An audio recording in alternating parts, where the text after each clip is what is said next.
বাংলাদেশের সংখ্যালঘু নির্যাতন হচ্ছে। মার্কিন জাতীয় গোয়েন্দা পরিচালক তুলসী গ্যাবার্ডের এমন মন্তব্যের উদ্বেগ প্রকাশ করে অভিযোগটি ভিত্তিহীন বলে জানিয়েছে প্রধান উপদেষ্টার কার্যালয়। সোমবার রাতে এ বিষয়ে প্রধান উপদেষ্টার ফেসবুক অ্যাকাউন্টে বিজ্ঞপ্তি প্রকাশ করা হয়। ভারত সফররত মার্কিন কর্মকর্তা তুলসী গ্যাবার্ড সোমবার দেশটির সংবাদ মাধ্যম এনডিটিভিকে বলেন,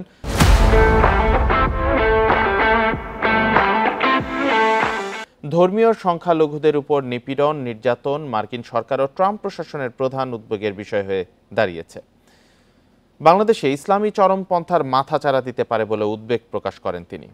তুলসী গ্যাবার্ডের এমন মন্তব্য বিভ্রান্তিকর এবং বাংলাদেশের ভাবমূর্তি ও সুনামের জন্য ক্ষতিকর বলেছে প্রধান উপদেষ্টার দপ্তর। দেশে ঐতিহ্যগতভাবে শান্তিপূর্ণ ও অন্তর্ভুক্তিমূলক ইসলাম চর্চার জন্য সুপরিচিত এবং চরমপন্থা ও সন্ত্রাসবাদের বিরুদ্ধে লড়াইয়ে অসাধারণ অগ্রগতি অর্জন করেছে বলে জানানো হয় বিবৃতিতে। গ্যাবার্ডের মন্তব্য কোনো নির্দিষ্ট প্রমাণ বা অভিযোগের উপর ভিত্তি করে করা হয়নি বলে ওই বিবৃতিতে জানানো হয়।